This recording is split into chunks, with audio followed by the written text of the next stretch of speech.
بسم اللہ الرحمن الرحیم۔ آج ہم جاننے والے ہیں اللہ کے پیارے نبی پیغمبر حضرت محمد صلی اللہ علیہ وسلم کے بیٹے اور بیٹیاں کتنی تھی اور ان کے کیا نام ہیں۔ دوستو، یہ وہ جانکاری ہے جو ہر مسلمان کو پتہ ہونی چاہیے، لیکن افسوس کی بات ہے کہ ہم دنیا کے مشہور لوگوں کے نام اور ان کی زندگی کے بارے میں جاننے کی کوشش کرتے ہیں، لیکن جس کے صدقے میں ہمیں یہ زندگی اور سب کچھ ملا ہے جس پر ہم مسلمان کا ایمان ہے، آج ہم اس پیارے نبی کے خاندان کے بارے میں علم نہیں رکھتے۔ یہ ہمارے لیے بہت ہی افسوس کی بات ہے۔ سب سے پہلے ہم اللہ کے پیارے نبی صلی اللہ علیہ وسلم کی بیٹیوں کے بارے میں جانیں گے کہ آپ صلی اللہ علیہ وسلم کی کتنی بیٹیاں ہیں اور ان کے کیا نام ہے، اور اس کے بعد ہم ان کے بیٹوں کے بارے میں جانیں گے۔ پیارے دوستو، اللہ کے آخری نبی حضرت محمد مصطفیٰ صلی اللہ علیہ وسلم کی 4 بیٹیاں تھیں، اور وہ سبھی بیٹیاں حضرت خدیجہ رضی اللہ تعالی عنہا سے تھی۔ پہلی بیٹی حضرت زینب رضی اللہ تعالی عنہا تھی۔ دوستو، اللہ کے نبی کی سب سے بڑی بیٹی حضرت زینب رضی اللہ تعالی عنہا تھی۔ حضرت زینب جب پیدا ہوئی اس وقت آپ صلی اللہ علیہ وسلم کی عمر مبارک 30 سال تھی۔ حضرت زینب کا نکاح حضرت ابو العاص کے ساتھ ہوا۔ حضرت زینب نے اسلامی تعلیم اپنی والدہ حضرت خدیجہ سے حاصل کی تھی۔ حضرت زینب کی وفات 8 ہجری کو ہوا تھا۔ حضرت زینب کی ایک بیٹی تھی جن کا نام حضرت امامہ تھا۔ دوسری بیٹی حضرت رقیہ رضی اللہ تعالی عنہا تھی۔ اللہ کے نبی محمد صلی اللہ علیہ وسلم کی دوسری بیٹی کا نام رقیہ تھا۔ پیارے دوستو، حضرت رقیہ رضی اللہ تعالی عنہا کی پیدائش اس وقت ہوئی جب آپ صلی اللہ علیہ وسلم کی عمر مبارک 33 سال کی تھی۔ حضرت رقیہ کا نکاح مکہ میں حضرت عثمان بن عفان کے ساتھ ہوا تھا۔ جب مکہ میں مشرک لوگ جو مسلمان نہیں تھے، وہ لوگ ایمان والوں کو تکلیف دینے اور ان پر ظلم کرنے کے حد پار کر رہے تھے، تب حضرت رقیہ اور حضرت عثمان محمد صلی اللہ علیہ وسلم کی اجازت سے مسلمانوں کے ساتھ حبس میں رہنے چلے گئے۔ حبس میں اللہ نے انہیں ایک بیٹا عطا کیا۔ انہوں نے اس کا نام عبداللہ رکھ دیا۔ جب بدر کی جنگ ہوئی تب حضور صلی اللہ علیہ وسلم بدر کی طرف تشریف لے جا رہے تھے۔ اس وقت حضرت رقیہ بیمار تھی۔ ان کی دیکھ بھال کرنے کے لیے ان کے شوہر حضرت عثمان کو مدینے میں رہنے کے لیے کہا گیا۔ اس لیے حضرت عثمان جنگ بدر میں شامل نہیں ہو پائے، اور اس بیماری میں حضرت رقیہ رضی اللہ تعالی عنہا کا انتقال ہو گیا۔ جس دن حضرت زید بن حریث جنگ بدر کی جیت کی خوشی لے کر مدینہ آئے تھے، اس وقت حضرت رقیہ کو دفن کیا جا رہا تھا۔ حضرت رقیہ کی وفات کے 2 سال بعد ان کے بیٹے عبداللہ کا بھی انتقال ہو گیا۔ ان کی عمر صرف 6 سال کی تھی۔ تیسری بیٹی حضرت ام کلثوم رضی اللہ تعالی عنہا تھی۔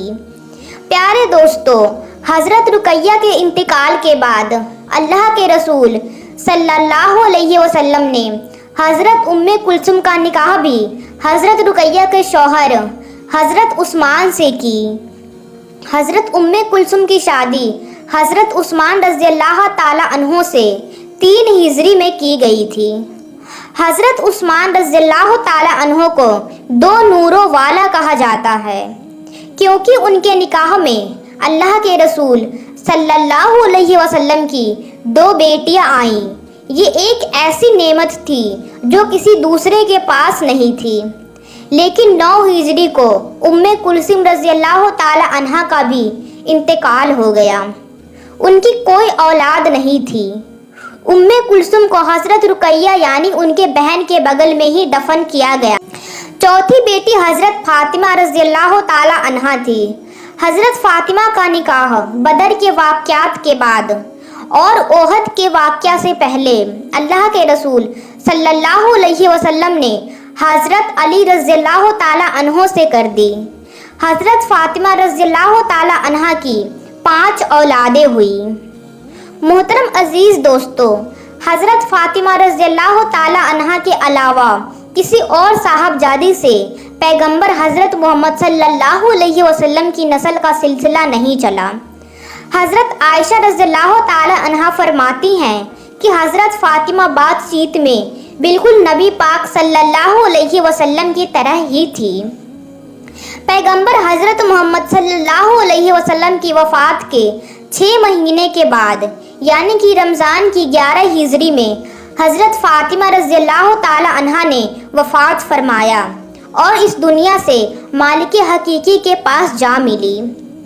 दोस्तों, ये थी पैगंबर हज़रत मोहम्मद सल्लल्लाहु अलैहि वसल्लम की 4 बेटियां, जिनसे आका सल्लल्लाहु अलैहि वसल्लम की नस्ल चली आ रही है। अब आपको हज़रत मोहम्मद सल्लल्लाहु अलैहि वसल्लम के बेटों के बारे में बताते हैं, यानी आपके कितने बेटे थे और उनके क्या नाम थे। पहले बेटे हज़रत कासिम रज़ियल्लाहु ताला अन्हो थे। दोस्तों, पैगंबर मोहम्मद सल्लल्लाहु अलैहि वसल्लम के सबसे बड़े बेटे का नाम हज़रत कासिम था, जो हज़रत खदीजा रज़ियल्लाहु ताला अन्हा से थे। जब हज़रत कासिम ने चलना शुरू किया, उनकी उम्र मुबारक 2 साल की हुई, तब अल्लाह ताला ने हज़रत जिब्राइल अलैहिस्सलाम के ज़रिए ये पैगाम भेजा कि अल्लाह आपके बेटे हज़रत कासिम को अपने पास बुलाना चाहता है। उसके बाद हज़रत कासिम रज़ियल्लाहु ताला अन्हो का इंतकाल हुआ। दूसरे बेटे हज़रत अब्दुल्लाह रज़ियल्लाहु ताला अन्हो थे। मोहतरम अजीज़ दोस्तों, हज़रत मोहम्मद सल्लल्लाहु अलैहि वसल्लम के दूसरे बेटे का नाम अब्दुल्लाह था। हज़रत अब्दुल्लाह को तैयब और ताहिर के नाम से भी जाना गया। उनकी पैदाइश मक्का शरीफ में हुई थी और मक्का में ही उनकी वफ़ात हुई। जब हज़रत अब्दुल्लाह का वफ़ात हुआ तो मक्का के मुशरिक ये समझ रहे थे कि मोहम्मद का नाम लेने वाला कोई नहीं रहा। दोस्तों, इसी बात पर अल्लाह ताला ने कुरान शरीफ में सूरह कौसर नाजिल की थी।